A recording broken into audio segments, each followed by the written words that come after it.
11월에 주신 하나님 말씀을 기대하며 나아갔으면 좋겠습니다. 오늘 우리에게 주신 말씀은 느헤미야 1장 1절에서 11절까지의 말씀입니다. 구약성경 느헤미야서 1장 1절에서 11절까지의 말씀입니다.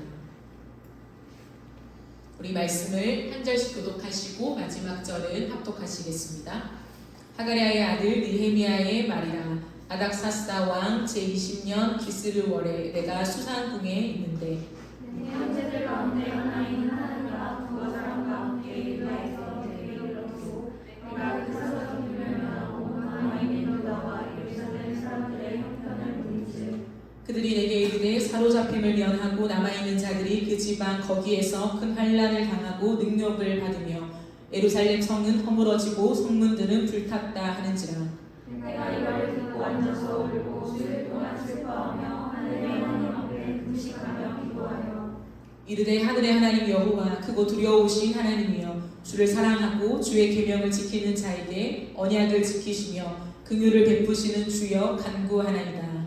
이제 종의 주의 종들인 이스라엘 자손을 위하여 주야로 기도하며 우리 이스라엘 자손이 주의 공주의 주를 사오니 주는 귀를 기울이시며 눈을 여시사 종의 입을 들으시옵소서. 나와 내 아버지의 집이 범죄하여 주를 향하여 크게 악을 행하여 주께서 주의 종 모세에게 명령하신 계명과 율례와 규례를 지키지 아니하였나이다. 이적에 주께서 주의 종 모세에게 명령하여 이르시되 만일 너희가 범죄하면 내가 너희를 여러 나라 가운데 흩을 것이요 만일 내게로 돌아와 내 계명을 지켜 행하면 너희 쫓긴 자가 하늘 끝에 있을지라도 내가 거기서부터 그들을 모아 내 이름을 두려고 택한 곳에 돌아오게 하리라 하신 말씀을 이제 청하건대 기억하옵소서. 이들은 주께서 일찍이 큰 권능과 강한 손으로 구속하신 주의 종들이요 주의 백성이니이다. 함께 읽겠습니다. 주여 구하오니 귀를 기울이사 종의 기도와 주의 이름을 경외하기를 기뻐하는 종들의 기도를 들으시고 오늘 종이 형통하여 이 사람 앞에서 은혜를 입게 하옵소서 하였나니 그때 내가 왕의 술관원이 되었느니라. 아멘. 오늘부터 12월 둘째 주까지 회복 기도하는 자로부터 시리즈 설교로 진행하게 됩니다. 오늘은 첫 번째 시간으로 기도하는 자의 가슴에서부터 라고 하는 제목으로 하나님 말씀을 나누도록 하겠습니다. 11월, 12월 목요 예배를 기도하며 하나님 앞에 질문하며 머무르는 시간 속에 회복이라는 단어가 제 마음속에 강하게 다가왔습니다. 회복, 하나님께서 우리에게 회복을 명하신다라고 하는 그러한 메시지가 제 안에 있었습니다. 회복이 무엇일까요? 회복은 원래의 상태로 돌이키거나 원래의 상태를 되찾는 것을 회복이라고 합니다. 다시 한번요. 원래의 상태로 돌이키거나 원래의 상태를 되찾는 것, 이것을 회복이라고 합니다. 지금 우리는 어느 때보다도 회복이 필요한 시점에 서 있지요. 온 나라적으로도 또한 신앙적으로도 우리는 회복해야 하는 때이다라고 하는 메시지가 울려 퍼지고 있습니다. 그랬을 때 과연 우리의 마음에는 이 회복이라고 하는 단어가 와닿고 있는가? 그래서 점검해 볼 필요가 있을 것 같습니다. 한국교회가 특별히 코로나 시즌을 지나고 많은 사람들이 회복해야 한다, 우리의 신앙이 회복돼야 한다라고 하는 많은 메시지를 전하고 있습니다. 그런데 그리스도인인 교회된 우리의 가슴에 회복이라고 하는 키워드가 와닿고 있는가에 대한 것이요. 하나님께서 이 시대 속에 우리를 회복하기 원하심은 분명합니다. 그러기에 11월 그리고 12월 둘째 주까지를 살펴보면서 하나님 말씀하시는 회복이 무엇이며 그 회복은 어떻게 이루어질 수 있는가에 대한 부분들을 특별히 느헤미야서를 통해서 우리가 함께 살펴보기를 원합니다. 느헤미야는 하나님은 위로자이시다라고 하는 이름의 뜻을 가진 사람입니다.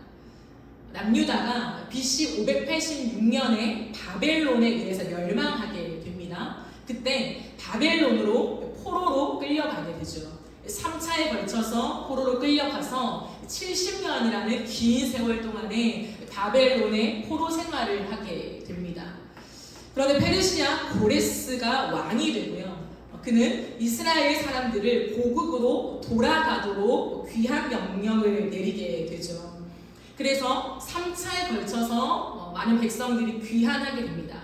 1차로 포로 귀환을 했을 때에 중심적인 인물이 누구였냐면 수룹바벨이라는 사람이었어요.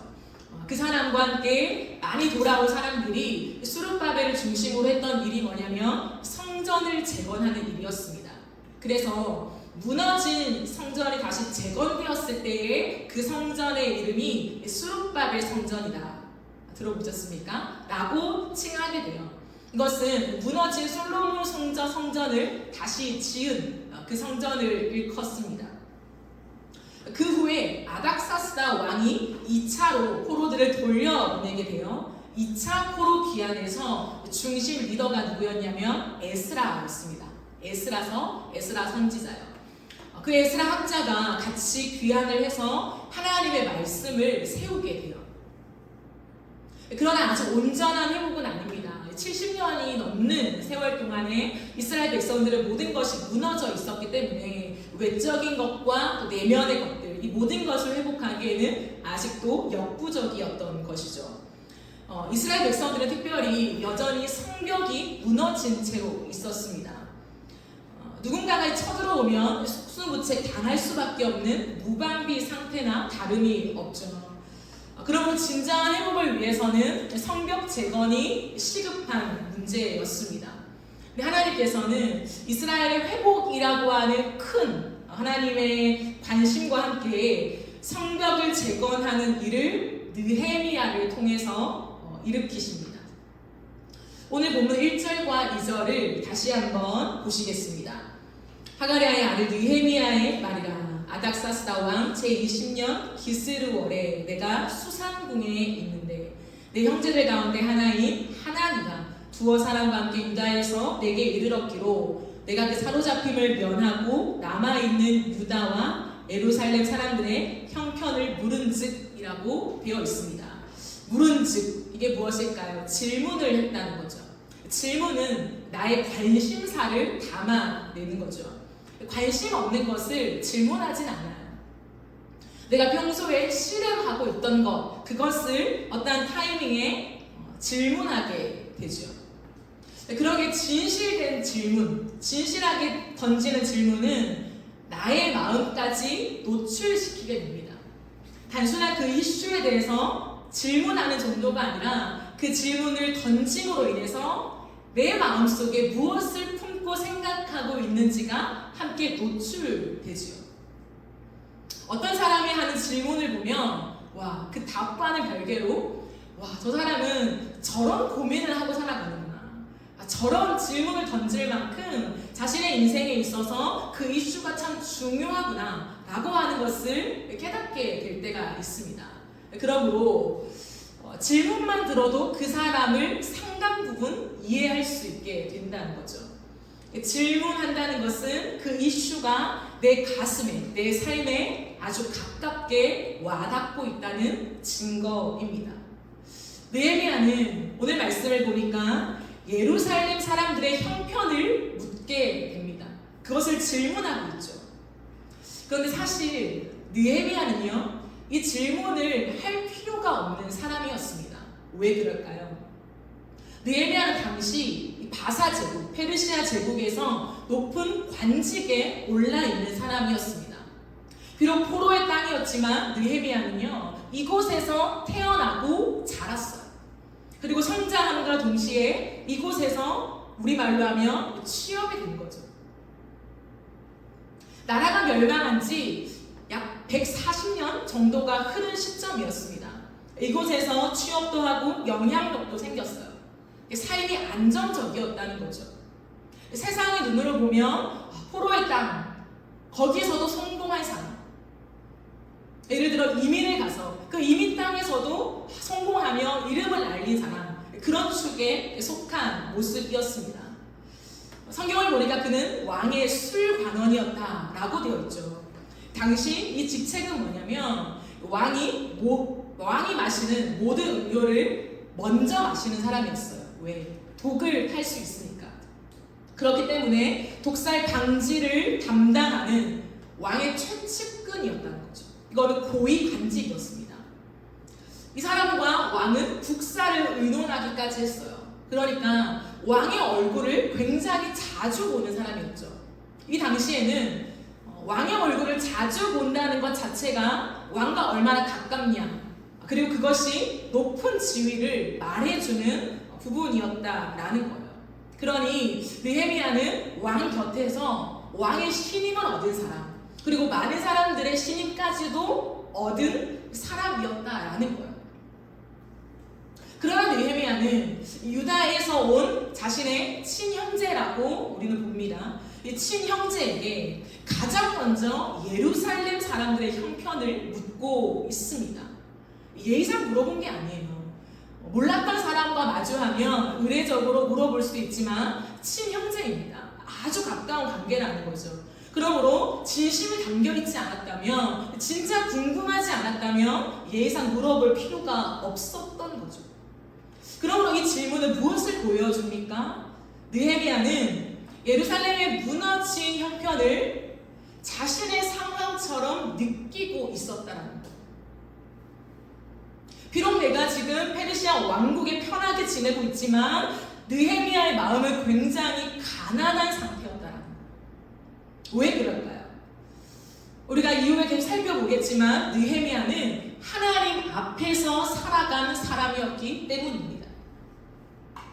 느헤미야에게 하나님은 어떤 분일까요? 느헤미야에게 하나님은 이 포로의 땅에서 만난 하나님이에요.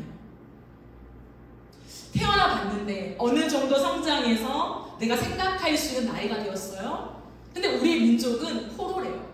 이 바벨론 땅에, 페르시아 땅에 포로로 끌려왔다라는 거예요. 그가 그 가운데서 듣는 하나님은 어떤 하나님이었을까? 도대체 하나님이 누구시길래 우리를 이렇게 이방 땅에 포로로 잡혀오게 했을까? 그것도 몇십 년이 지났는데도 회복이 없을 만큼 왜 하나님은 침묵하고 계실까? 궁금하지 않았겠어요? 그러므로 느헤미야에게 하나님은 종교 중에 그냥 내가 선택하고 우리 민족이 선택한 신이 아니었던 거죠. 자신의 인생 속에 깊이 들어와서 과연 우리 민족이 믿고 있던 그 하나님, 또한 내 부모가 물려졌기 때문에 내가 믿고 바라봐야 될 그 하나님이 대체 누구신가에 대한 진지한 고민을 하게 되었습니다. 그러므로 단순히 공적인 모임 속에 예배를 드리고 그 시간이 끝나면 내 삶을 내가 마음대로 살아가는 그런 삶이 될 수가 없었어요. 공식적인 시간뿐만 아니라 모든 삶의 모든 시간 속에 과연 하나님이 누구인가? 난 하나님을 왜 섬겨야 되는가? 우리 민족은 왜 포로로 잡혀오게 되었는가? 앞으로 어떻게 될 것인가? 여기에 대한 아주 깊은 고민과 씨름을 할 수밖에 없었다라는 거예요. 그러므로 그는 하나님이란 존재를 생각할 때 자신의 신앙 안에 가도 생각할 수 없었어요. 나와 하나님의 관계가 필요하죠. 하지만 느헤미야는 항상 나와 하나님뿐만 아니라 우리 민족과 하나님, 늘 공동체를 함께 생각하면서 그 하나님을 생각할 수밖에 없었다라는 거예요. 주어진 오늘을 살아가요. 너무 평범한 이 페르시아에서 하루하루를 살아가고 있습니다. 그러나 그는 안락한 왕궁 안에 있든 왕 앞에 대면하고 있든 또한 다른 동료들과 함께 그 고위 관직의 일을 의논하고 있든 항상 하나님 앞에 살아갔던 사람이라는 거예요. 여러분 생각해 보십시오. 아침에 일어나서부터 내가 일을 할 때, 회사에 나가서 일을 할 때, 고위 관직으로서 그 직함을 다할 때, 그리고 돌아와서 나만의 개인적인 시간을 가질 때, 이 모든 시간 안에 과연 하나님은 누구신가? 이스라엘 백성의 민족 속에 담긴 하나님은 어떤 분인가? 그 하나님은 살아계신가? 살아계신데 왜 우리 민족은 포로로 끌려왔을까? 왜 회복이 없을까? 이 모든 것을 생각한다고 여러분 가정해 보세요. 그의 모든 삶 속에는 하나님이 가깝게 와닿을 수밖에 없다는 거예요. 그냥 우리처럼 공식적인 예배 참여해서 이제부터 그래 잠깐 놓친 하나님, 내 삶이 너무 바빠서 잊고 있었던 하나님을 소환해내서 하나님을 이제부터 생각해보자. 성경에는 이렇게 하나님을 소개하고 있네. 내 삶을 어떻게 살아왔지? 이 자리에서 생각하는 하나님이 아니었다는 거예요. 그 씨름과 계속되는 고민 속에 겉으로 보이지 않지만 내 머리와 마음과 모든 선택 속에 생각하는 그 하나님이었기 때문에 그에게 하나님은 너무 가깝게 와 계셨다는 거예요. 그러므로 자신 앞에 하나님이 서 있는 것 같은 신앙이 되었다는 거예요. 여러분 이건 뭔지 아십니까? 마치 하나님이 보이지 않지만 그분은 영이시지만 온 우주 만물 속에 편만하신 하나님이시지만 마치 내 앞에 지금 서 계신 하나님으로 주어진 오늘을 살아가게 되는 것. 하나님 마치 내 옆에 계신 것처럼 함께하고 계신 것처럼 그 주님을 만나고 있는 삶. 그리고 나의 삶 속에 끝없이 내 마음 안에 하나님의 메시지를 깨닫게 해주시는 그 하나님의 음성을 느끼고 있는 그 삶. 그러니 느헤미야에게 하나님은요 피부에 와닿는 하나님이었다는 거예요. 여러분 이것은 굉장히 놀랍습니다. 구약시대입니다. 구약시대. 하나님과 굉장히 먼 거리 속에 하나님을 두려워하며 섬겼던 구약시대이지만 느헤미야는 그 하나님을 굉장히 가깝게 느끼고 있었다는 거예요. 그것은 신약이냐 구약이냐 상관이 없습니다. 예수님이 오시기 전이냐 후냐 상관이 없어요. 조금 더 나아가면 성령이 내주하시느냐 아니면 구약시대에 잠깐 사역을 위하여 임하셨다가 떠나가시든 상관이 없다는 거예요. 구약의 시대든 신약의 시대든 지금을 살아가는 시대든 일맥상통하는 하나님의 임재는 누구에게 임하냐? 그 하나님을 내 삶 속에서 날마다 생각하는 사람, 그 하나님을 내 삶에 가장 중요한 분으로 끌어안고 씨름하는 그 사람에게 하나님의 임재는 아주 가깝게 와 있게 된다는 거예요. 그러므로 핑계 댈 수 없다는 거예요.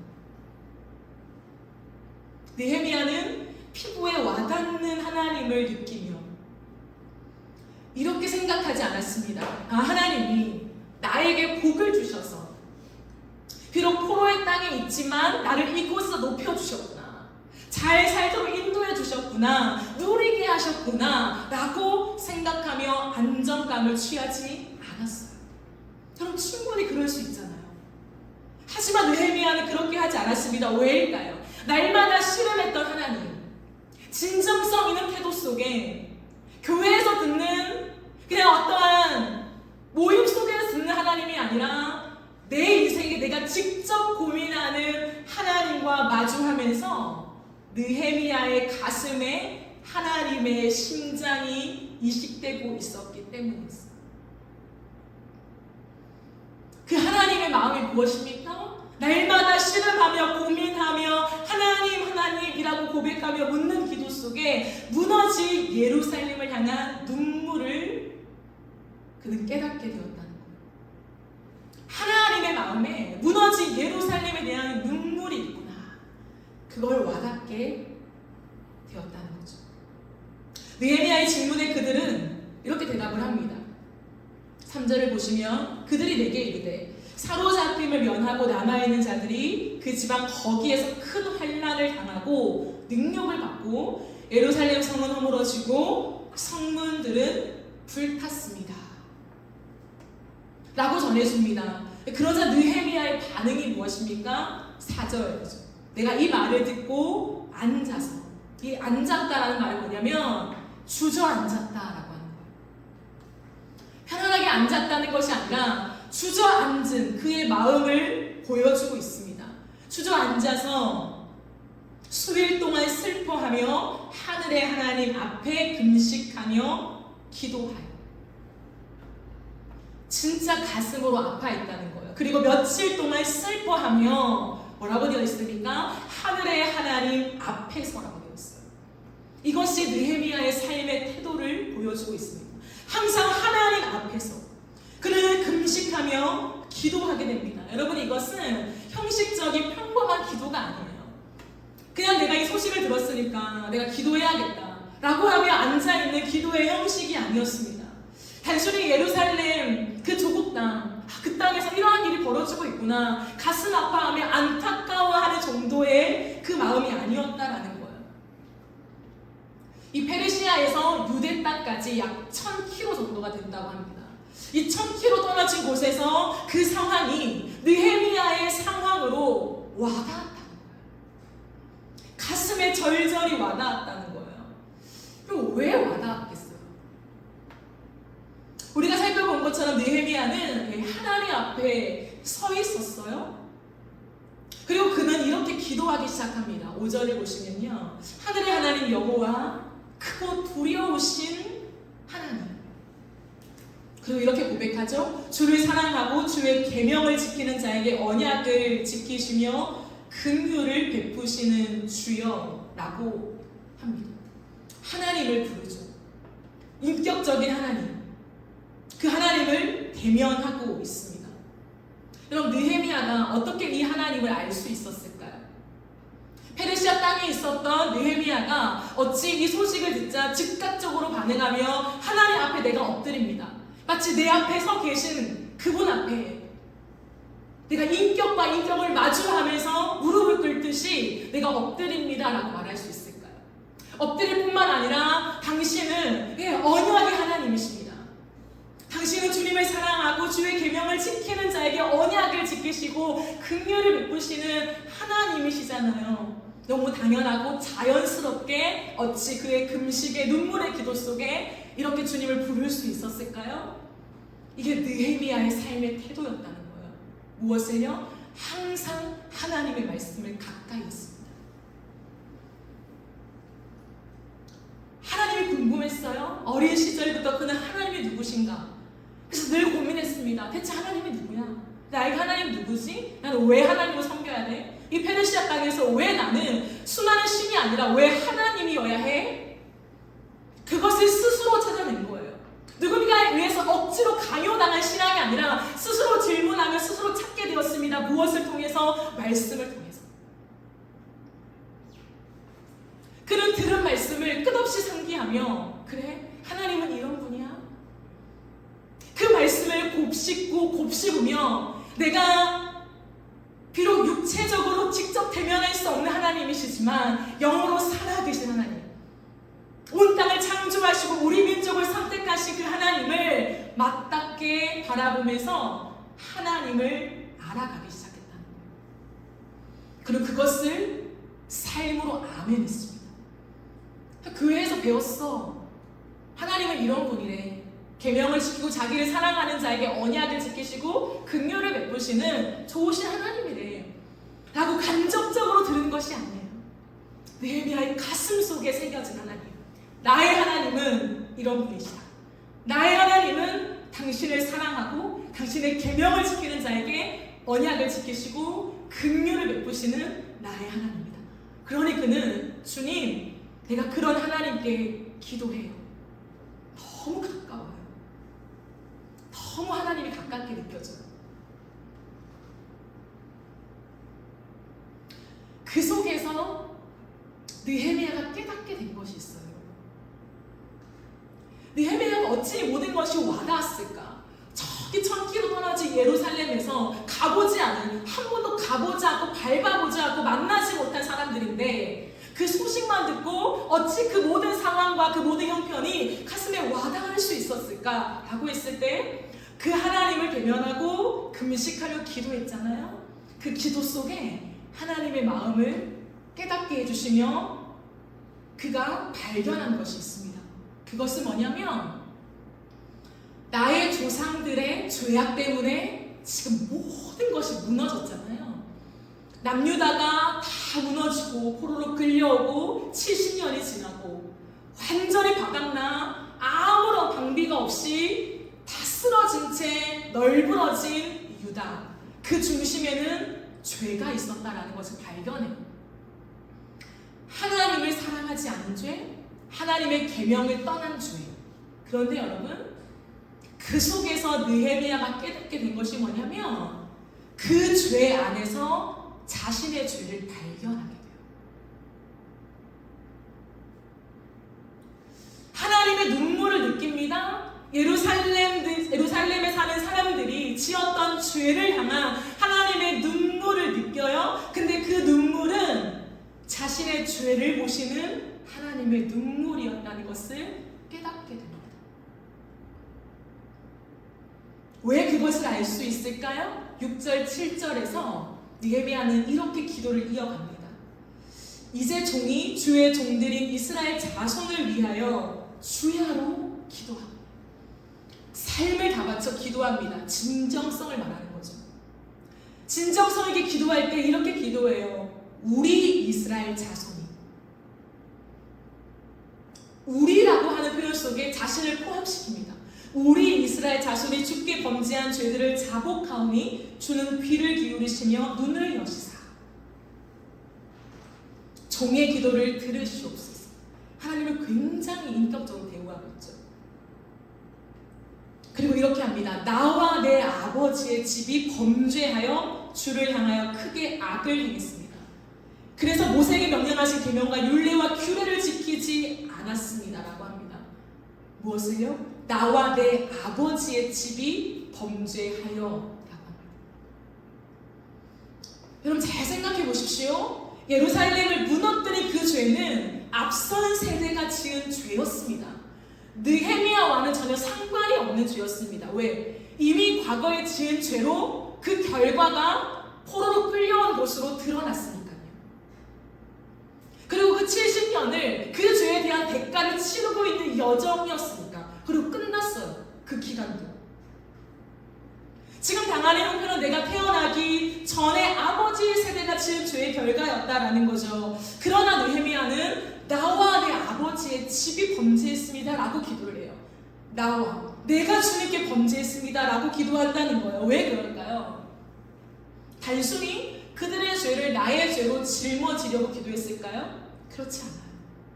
때로는 우리가 기도할 때 그럴 때가 있잖아요. 하나님, 이 땅의 죄가 내 죄입니다. 하나님, 저의 중보기도를 들으시고 우리의 중보기도를 들으시고 하나님, 이 땅을 용서해 주세요 라고 하는 기도를 드려요. 근데 느헤미야는 지금 그러한 차원의 기도를 드리는 것이 아닙니다. 과거 자신의 윗세대가 지은 죄에서 오늘 내가 짓고 있는 죄를 보았기 때문이에요. 여러분 이게 무슨 말인지 아십니까? 하나님의 언약을 지키지 않고 세상을 따라갔던 내 조상들, 내 아버지 세대, 먹고 살기 위해서 더 발전하기 위해서 하나님의 율법을 조금 등한시 여겼어요. 그래서 그 죄가 너무 가득 차서 하나님이 벌을 내리신 거예요. 대가를 받게 하셨다는 거예요. 근데 그것을 그는 이 역사를 공부하면서 고스란히 확인했습니다. 근데 그 기도 속에, 하나님 앞에 나아가는 그 기도 속에 하나님과 마음이 맞자 하나님이 깨닫게 해주신 건 뭐냐면 그들의 죄 속에 오늘 내 죄를 확인하게 된 거예요. 무엇일까요? 이 페르시아 땅을 살아가면서 수많은 좋은 것들, 나를 만족시킬 수 있는 것들, 그것들 속에서 야, 하나님을 버려. 그럼 이걸 얻을 수 있어. 너희는 포로잖아? 이 땅의 법을 따라야 돼. 라고 하는 것 속에 내 목숨을 부지하기 위해서 조금 더 나은 삶으로 업그레이드 되기 위해서 내 안에 끝없이 일어나는 유혹이 무엇인가를 느헤미야는 깨달았다는 거예요. 왜 내 조상들이, 내 선배들이, 내 부모들이 죄를 지어서 똑바로 하나님을 믿지 않고 살아서 이런 죄의 결과로 황폐하게 되었을까? 참 안타깝다. 가슴이 아프다. 그 정도가 아니라 그들이 지은 죄, 그게 고스란히 나에게 있구나. 내 죄구나.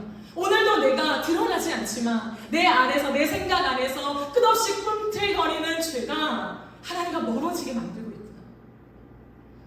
때로는 말씀을 등한히 하고 싶고 무시하고 싶고 모른 척하고 싶은, 그래서 잘 지내고 싶은, 내 삶을 잘 이어가고 싶은 이 유혹이 결국에는 잘하면 하나님 앞에서 이런 처참한 결과를 맞이할 수 있구나 라고 하는 것을 깨닫게 되었다는 것.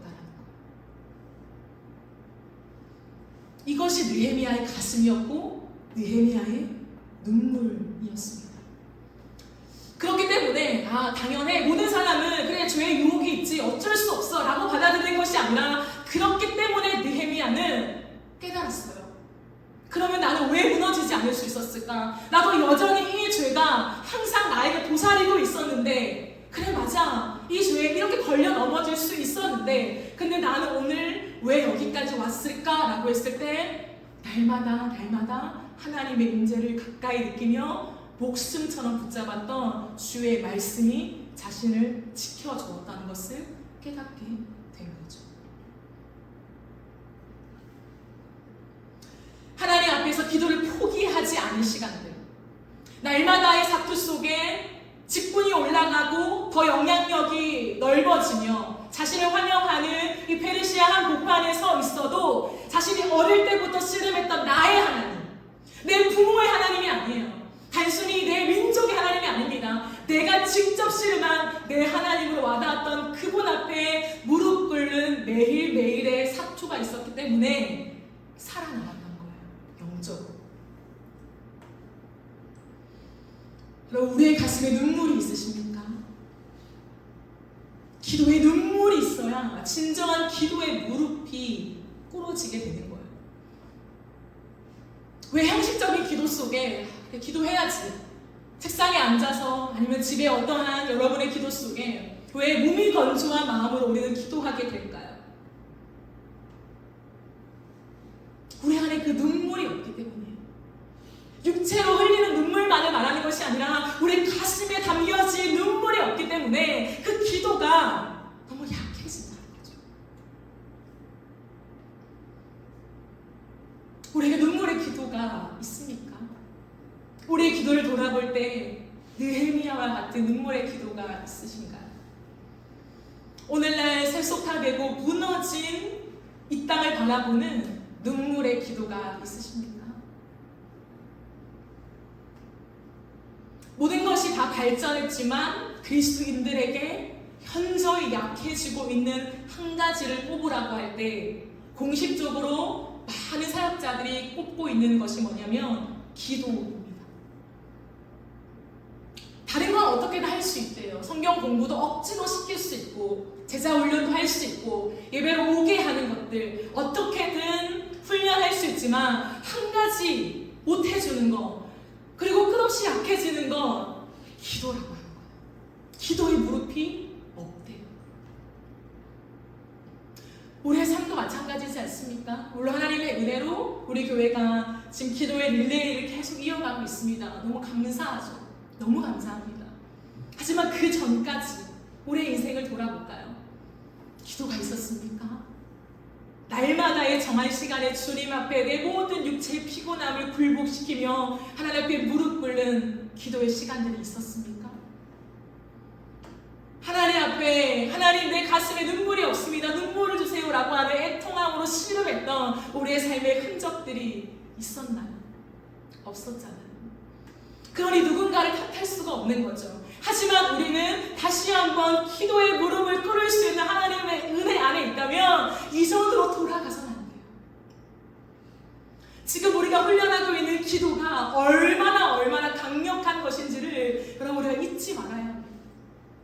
그리고 하나님 앞에서 느헤미야처럼 누가 보든 보지 않든 이 기도의 싸움들 하루하루 속에 이 페르시아 한가운데서도 하나님의 말씀을 붙잡고 내 생각과 마음과 내 손과 발에 그 말씀을 생명처럼 여기는 그 삶을 결국 포기해서는 안 된다는 거예요. 느헤미야의 가슴, 그 기도하는 가슴으로부터 하나님은 회복을 주십니다.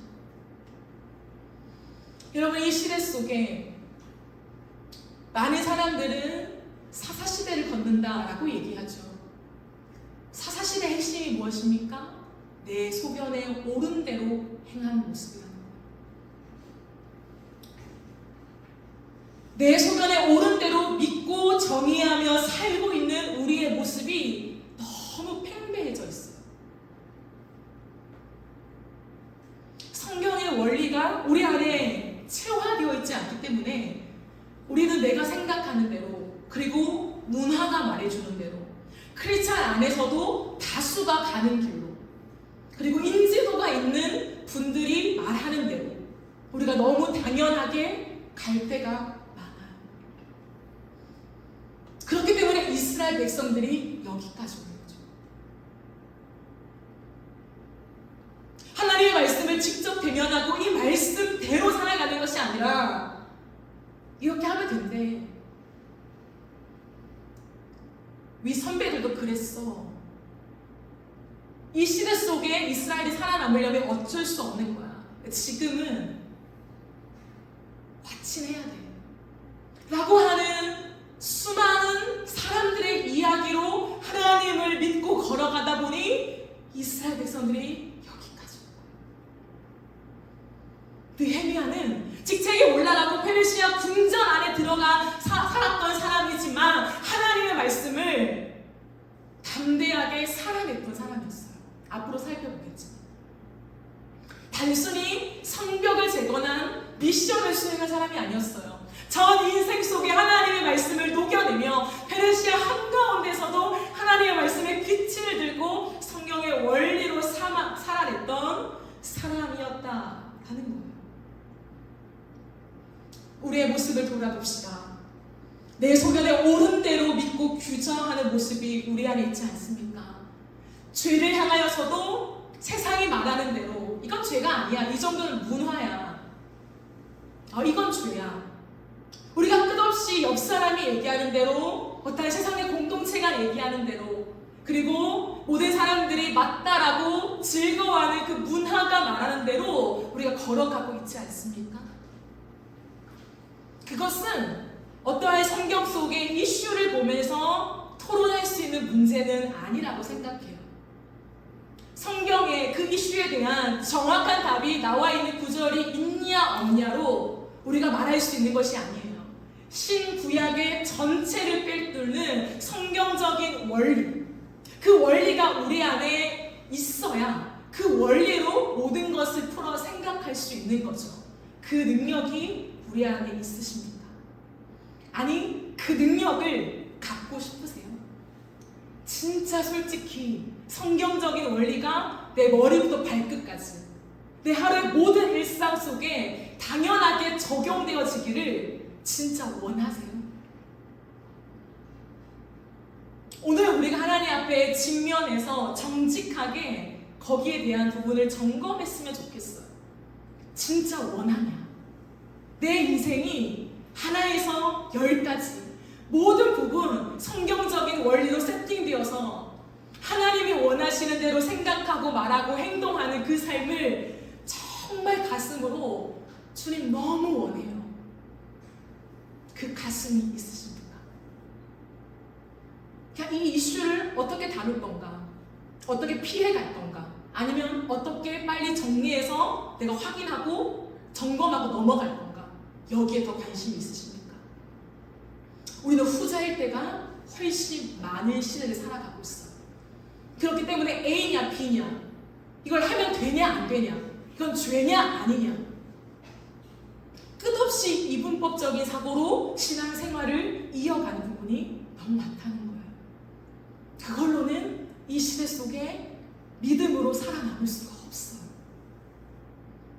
제가 늘 여러분과 얘기하는 거잖아요. 술을 마시면 됩니까 안 됩니까? 고민을 하는 건 중요합니다. 하지만 그것이 꼭 술을 마셔도 된대, 이건 죄가 아니래 라고 하는 해방감을 가지고 싶은 건지, 무엇 때문에 그것을 고민하는 건지, 그 원리를, 그 뿌리를 우리는 점검하는 것이 훨씬 중요하다는 거예요. 그럴 의향이 있으십니까? 그게 되어야 자발적으로 성경을 읽기 시작해요. 무언가 죄책감에 눌려서 그래, 내가 신앙이 이 정도 됐는데, 개척교회까지 왔는데 말씀을 안 읽고 함께 우리가 큐티하지 않으면 안 될 것 같아, 분위기를 함께 이렇게 좀 필더 시켜줘야 될 것 같아. 그러면요 1년을 버틸 수 있을까요? 3년은 절대 못 버텨요. 느헤미야처럼 내 하나님으로, 내가 왜 이 시대 속에 이 21세기 이 포스트 모더니즘 한 중앙에 살아가는 내가 왜 하나님을 믿어야 되지? 왜 하나님만 믿어야 되지? 왜 나는 그냥 Lord God, 하나님만이 아니라 지저스를 외쳐야 되지? 거기에 대한 삶으로 끌어안는 우리의 질문이 없다면 결코 이 시대 가운데 살아남을 수가 없다. 회복을 이룰 수가 없어. 근데 정말 그 길로 걸어가고 싶으십니까? 해야 하는 의무감이 아니라 직접 말씀을 보면서 내가 이 성경적인 원리가 무엇인지, 비록 신학을 하지 않았지만 신학을 한 사역자를 통하여서 그걸 더 알길 원하고 틀을 가지기 원하고 벗어나지 않는 성경적인 해석을 할 수 있도록 기반을 다지기 원해서 또 배움을 요청하고 적극적으로 시도하고 우리가 해보자라고 자발적인 모임을 만들고 그런 의향이 정말 있으십니까? 이슈를 가지고 와서 이 시대 속에 이걸 어떻게 우리가 다룰까? 던지며 같이 여러분이 먼저 적극적으로 이 시대 가운데 우리 청년들의 이슈가 어떻게 성경으로 풀어져야 할지를 우리가 정말 궁금해하며 머리를 맞대며 때로는 3시간, 5시간 허비하는, 낭비하는 시간 같지만 그 시간을 실현할 의향이 있으십니까? 그럼 우리 삶의 많은 부분은 변화가 돼야 돼요. 정해진 24시간의 시간 속에 육체의 한계 속에 나는 이제 거기에 집중해야 한다는 거야. 진짜 그런 의향이 있으십니까? 믿음으로 삽시다. 세상을 역행하며 삽시다. 성교하며 삽시다. 주님을 증거하며 예수의 증인으로 삽시다. 이 말은 이렇게 하면 돼요. 너무 쉬워요. 하지만 회복을 이루는 것은 다른 문제라는 거예요. 느헤미야 한 사람이 회복의 중심에 설 수 있었던 것은 그의 모든 세월 속에 성경이 다 담아낼 수 없는 그의 모든 인생 속에 하나님 중심으로, 말씀 중심으로 자신의 모든 삶을 투자하고 바치면서 지향에 간 그의 발자국이 있었기 때문에 하나님이 그를 회복의 중심에 사용하신 거예요. 여러분, 왜 느헤미야의 가슴이 귀할까요? 왜 느헤미야의 그 가슴 속에 하나님은 회복을 이루어 주셨을까요? 그 가슴은 예수 그리스도의 가슴이었기 때문이에요.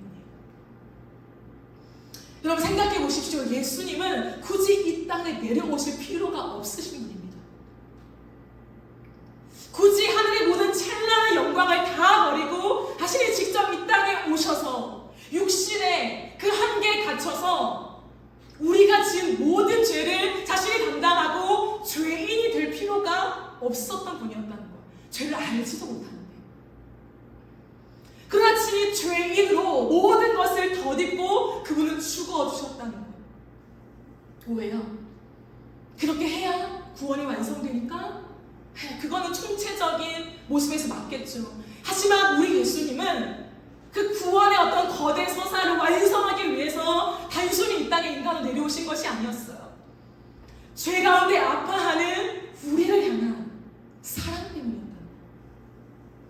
죄 때문에 아파하는 그 마음이 예수님의 마음에 닿아서 그 마음에 주님의 눈물이 머금어서 당신이 직접 우리에게 오실 수밖에 없는, 삶을 다하여 뛰어 드실 수밖에 없는 진정성이 있었다는 것. 그것이 바로 우리 주님의 가슴이었습니다. 이 땅에 오셔서 살아간 그 주님의 인생을 보십시오. 태어나셔부터 죽기까지 모든 인생이 자신이 원하는 인생이 아니었어요. 하나님의 뜻을 자신이 아멘 하시면서 그 뜻을 이루는 하루하루의 시간, 매 한 시간의 시간들을 살아내셨습니다. 그것을 즐거워하셨어요. 그 주님의 기도 속에 오늘 우리의 회복이 있는 것 아닙니까? 나의 망가진 것이 다 회복되었다고 우리는 노래하고 있잖아요. 그것은 그냥 주어진 것이 아닙니다. 그냥 하나님이 우리를 사랑하셔서 공짜로 주셨대 라고 우리는 이제 해석하면 안 되는 거예요. 왜? 자랐으니까. 자랐다면 그 주님의 인생을 진짜 묵상해 보아야 합니다. 나를 회복시키신, 다른 사람 만들어 놓으신 그 주님의 은혜가 내 안에 마땅해서 단순히 그냥 온 것이 아니라 하나님이셨기 때문에 예수님에게는 너무 당연하고 자연스러운 걸음이 아니라 그분의 무릎 꿇는 기도의 고통 속에 내 회복이 왔다라는 것을 우리는 깨닫기 시작해야 합니다. 한 인생으로서 정해진 24시간의 시간 속에 자신의 모든 삶을 절제하고 오롯이 하나님의 뜻을 이루기 위하여 모든 시간을 할애한 그분의 절제가 있었기 때문에 오늘 우리에게 회복이 임한 것입니다. 예수님이라고 왜 쉬고 싶지 않았겠습니까? 왜 맛있는 거 먹고 싶지 않았겠습니까? 왜 높은 사람들과 함께 대화를 하며 신학적인 논쟁을 하고 싶지 않았겠습니까? 하지만 그 모든 것을 주님은 잘라내셨다고요. 당연한 것이 아닙니다. 100% 사람이었다는 것은 우리가 생각하는 것 훨씬 이상이에요. 그냥 교리적으로 예수님 100% 인간이자 100% 하나님이셨대요. 그걸 아는 것을 이제는 넘어야 돼요. 왜? 자랐으니까. 자라는 건 뭐냐면 고민하는 거거든요. 내 가슴에 와닿지 않는 것은 배척하고 모른 척하는 것이 아니라 와닿기 위해서 씨름에 가는 것이 성숙이거든요. 그 성숙함의 씨름이 우리 안에 있으십니까? 난 아직 깨닫지 못했어. 와닿지가 않아요. 모르겠어요. 로 끝나는 것이 아니라 자라갔다면 그 하나님의 회복이 내 안에 여전히 나를 일으키는 은혜와 상함으로 와 있다고 내가 직접 내 입으로 찬양으로 고백하고 있다면 하나님 앞에 머물러서 이제는 100% 인간으로 살아가신 예수님의 그 희생의 사랑이 무엇입니까? 당신의 하루하루 인생은 도대체 어떤 인생이었습니까? 그 30세, 30년을 넘는 시간을 살아가면서 그 당신의 하루하루는 대체 어떠했길래 그 끝에 십자가로 완성하실 수 있었겠습니까? 그 질문이 돼야 돼요. 저와 여러분이 30살에 살고 있잖아요. 하고 싶은 것이 많고 자라면서 갖고 싶은 것이 왕성한 그 나이를 100% 인간이 예수님 걸어오셨대요. 그 팔레스타인 땅에서 목 먹고 헐벗고 굶주린 그 땅에서 당신이 역사만 하면요 모든 것을 바꿀 수 있어요. 왕궁에 들어갈 수도 있습니다. 그러나 그것을 절제해요. 당연한 게 아니에요. 그 주님의 인생이 우리의 가슴에 닿아서 내게 회복이 일어난 거예요. 감히 내가 하나님을 볼 수 있게 된 거예요. 하나님을 아버지라 부를 수 있게 된 거예요. 내가 오늘도 무수히 많은 죄를 지었지만 기도하며 예수의 보혈을 선포하기만 하면 내 모든 죄가 하얗게 씻겨지고 하나님이 기억도 안 한다라고 하는 놀라운 은혜가 내 손에 쥐어지게 된 거예요. 놀랍지 않습니까? 교리가 아니에요. 종교가 아닙니다. 우리가 노래하는 삶이에요. 그 그리스도의 심장이 우리에게 있으십니까, 여러분? 고민해야 돼요. 그냥 영적으로 하나님의 은사로 부어주시는 게 아니에요. 내가 걸어가는 이 35살의 인생과 함께 여러분이 20대를 거닐었던 그때를 다시 회상하면서 이 나이 때 예수님은 어떻게 살아가셨을까? 이 30살에 이 30대 때 예수님은 무엇을 바라보셨을까? 왜 당신은 죽으셨을까? 예수님이니까 30살에 죽는 게 당연합니까? 그 깊이에 고민이 들어갈 때 현대판 느헤미야가 될 수 있는 거예요. 회복이 그렇게 쉬운 게 아니에요. 회복을 외친 지가 20년이 훌쩍 넘었어요, 여러분. 코로나 시대에 와서 더 많이 회복을 외치고 있지만 돌아가자 성경으로 돌아가자, 초대교회로 돌아가자, 그것이 더 강력해지긴 하지만요 이미 20년 전부터 한국교회는 회복이 필요하다라고 외치고 있었습니다. 외침이 부족해서일까요? 한 사람의 메신저가 부족해서일까요? 그렇지 않아요. 나오는 서적이 부족해서일까요? 그 내용이 부실해서일까요? 그렇지 않다고요. 살아내는 사람이 없어요. 회복의 과정 속에 걸어가고 희생하며 죽어져야 하는 삶을 기꺼이 통과해내는 사람들이 너무 적기 때문에 회복을 그 어느 때보다 외치고 있지만, 회복의 키워드가 서적에 깔려있지만 회복이 우리의 인생에 와닿지 않는 거예요. 초대교회로 돌아가지지 않는 거예요. 초대교회가 온전하지 않다라고 하는 또 다른 신앙만 내놓을 뿐이죠. 여러분, 제가 이제 11월에 주의 설교를 초대교회, 예루살렘 교회, 거기서 일어난 성령의 역사를 다룰 것입니다. 지상에 있는 모든 교회는 초대교회부터 모든 교회는 불완전해요. 초대교회가 100% 온전하고 완전해서 초대교회로 돌아가자라고 얘기하는 게 아니에요.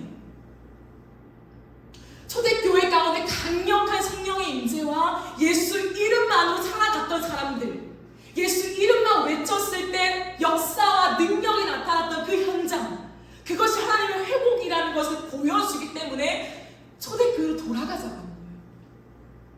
그게 회복이거든요.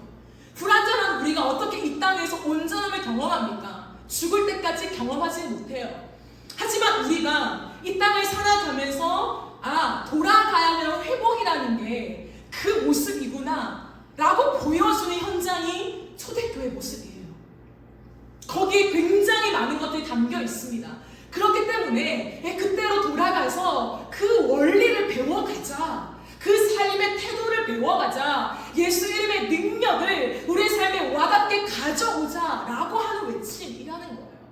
그러므로 초대교회에 돌아가는 회복이 필요한 거죠. 그건 만만치 않은 일이라는 거예요. 고민하며 실험하며 우리의 삶을 쳐서 복종하며 서로를 더 위로하고 격려하며 이 무수히 많은 작업들이 진행될 때 하나님이 당신의 주권과 타이밍 속에 회복을 주시는 거죠. 이 느헤미야 때처럼. 오늘 우리는 이 말씀 앞에 진짜 우리의 본심을 돌아봤으면 좋겠어요. 제가 늘 여러분과 나누잖아요.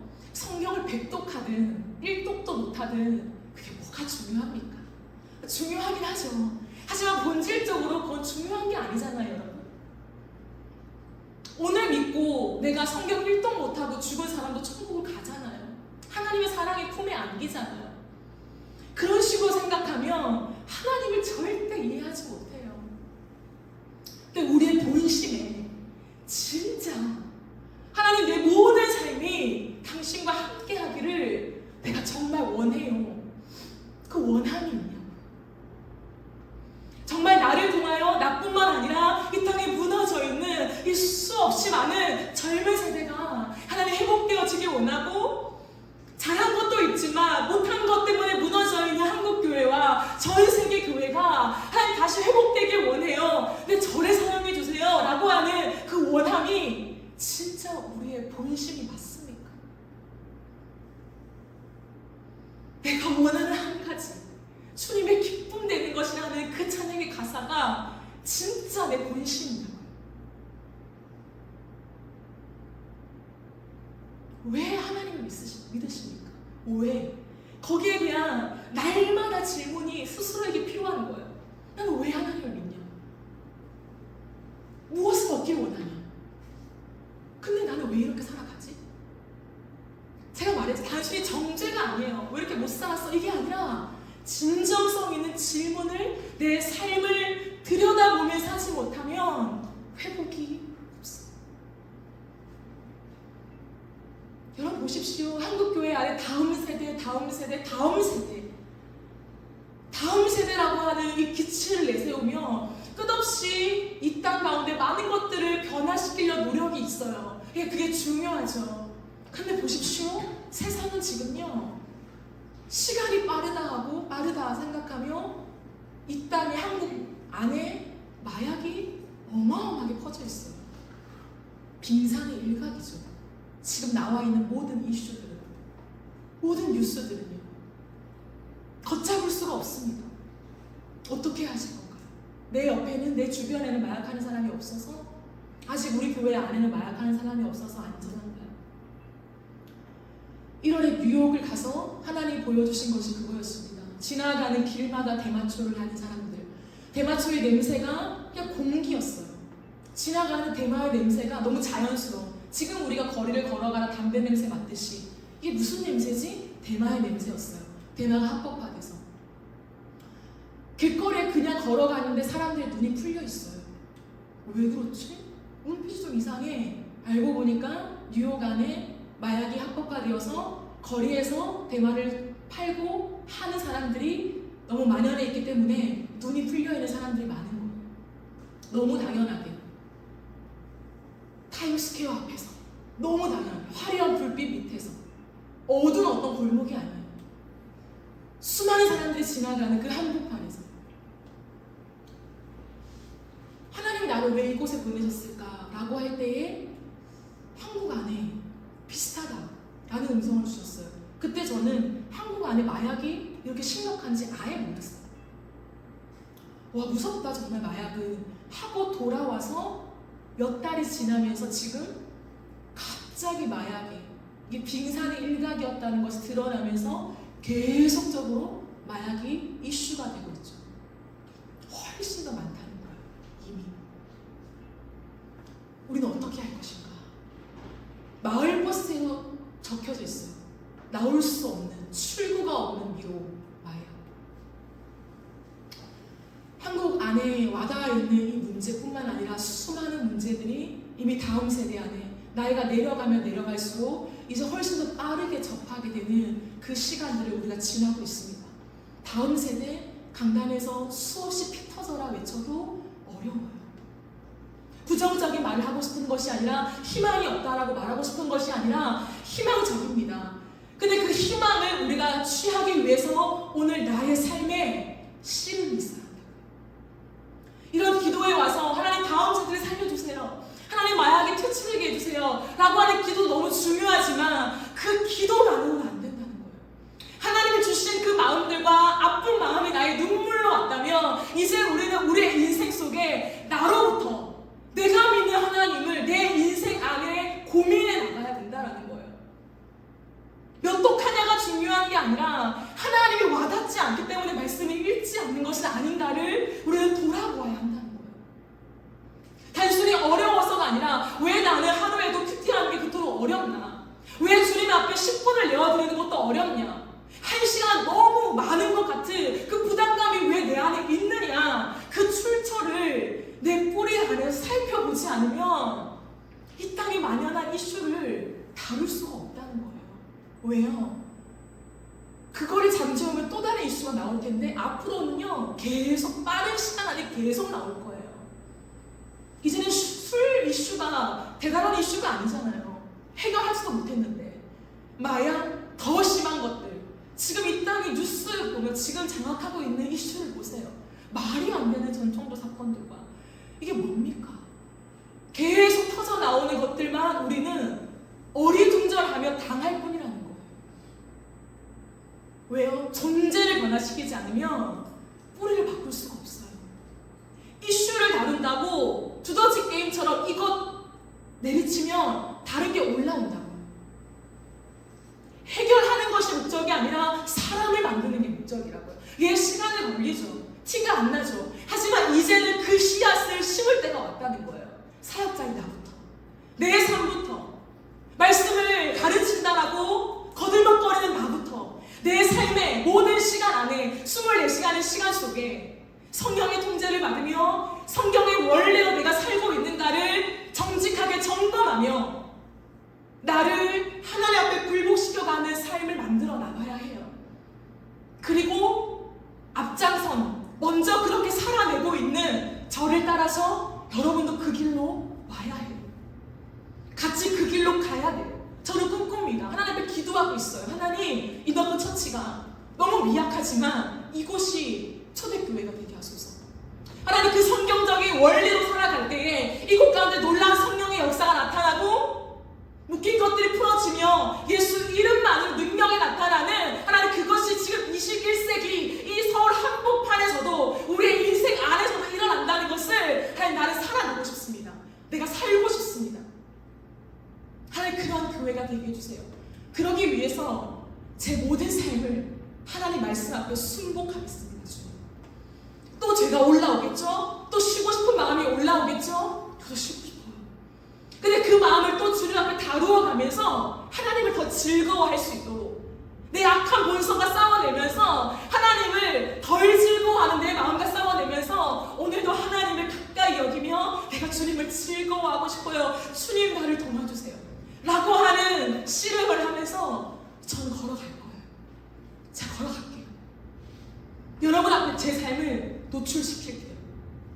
내가 어떻게 돈을 쓰는지, 내가 어떻게 하루를 시간을 보내는지, 내가 어떻게 휴일을 보내는지 오픈해 갈게요.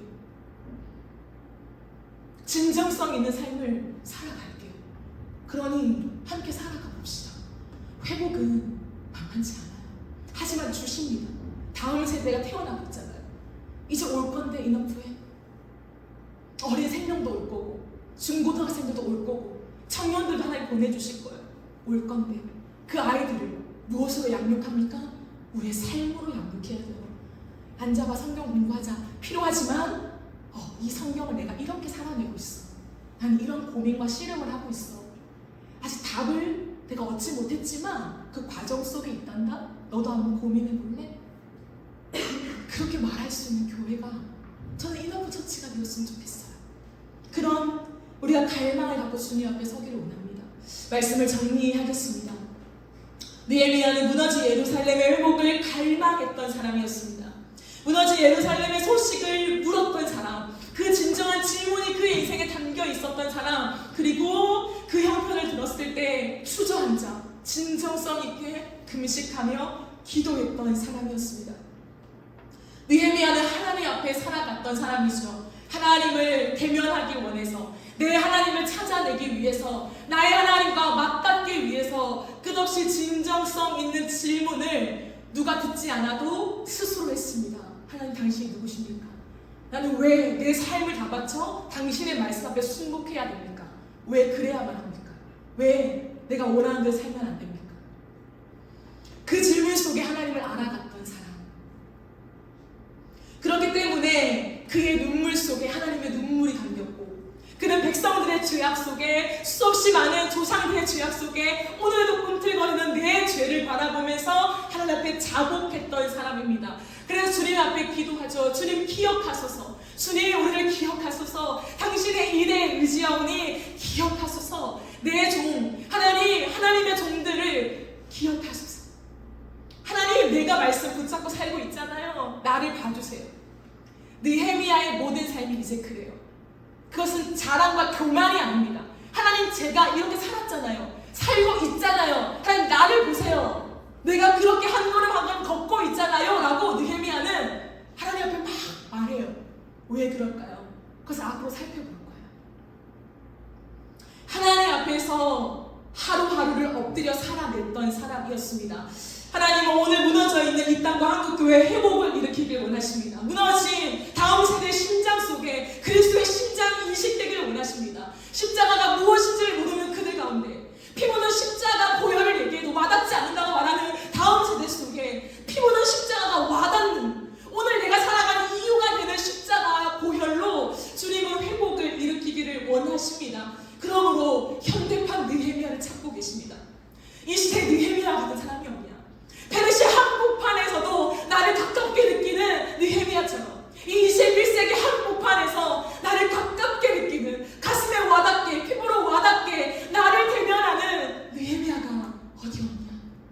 내 가슴을 끌어안고 하나님 앞에 처절하게 기도하며 회개하며 엎드리는 기도의 느헤미야가 어디 있느냐? 주님은 찾고 계십니다.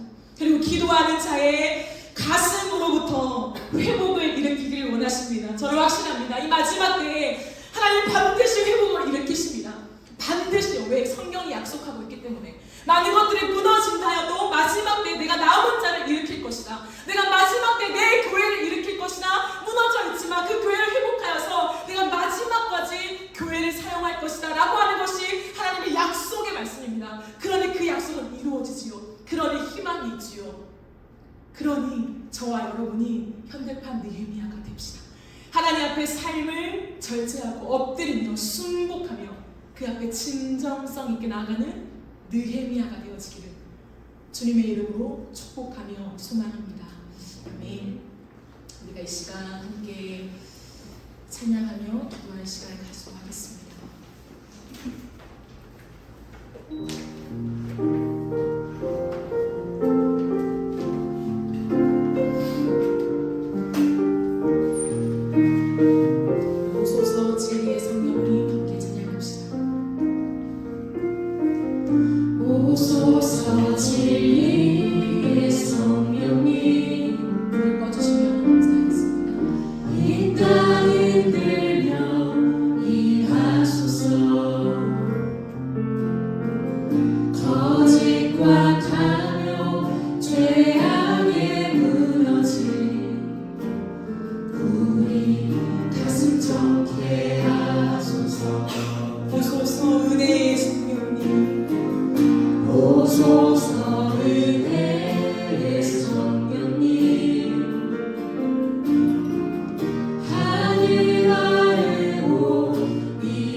하늘로서 일어나사 타오르게 하소서. 주 영광 위에 구름의 불길 타오르게 하소서.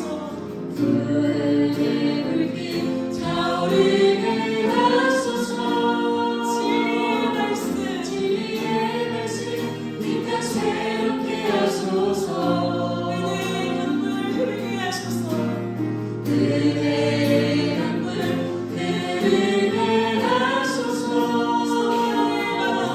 성령의 바람 이 땅 가득 불어와.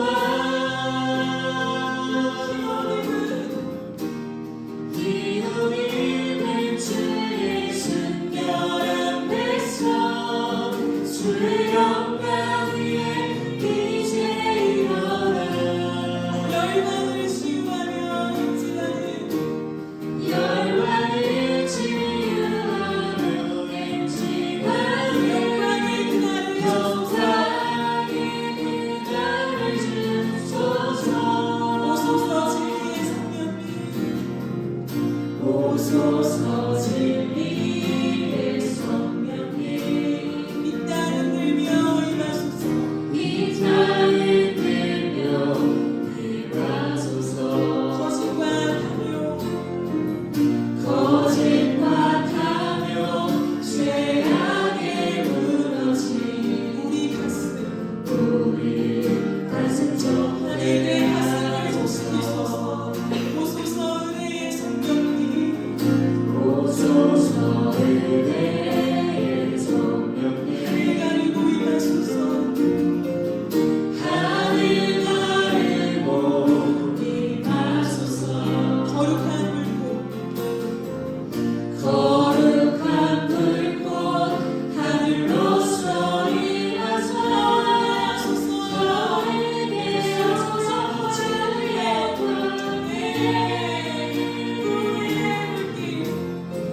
구름의 불길 타오르게 하소서.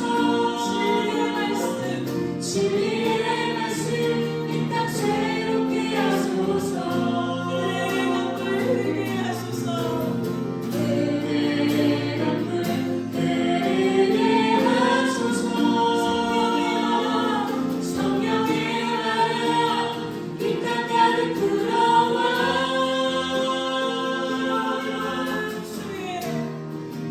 기도님은 주의 순결한 백성 주의 영광 위에 이제 일어나.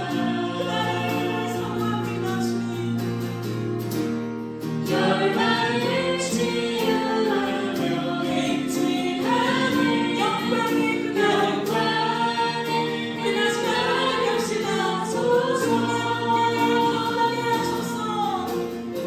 구름의 불길 타오르게 하소서. 진리의 말씀 이 땅 새롭게 하소서. 은혜의 강물 흐르게 하소서. 성령의 바람 이 땅 가득 불어와.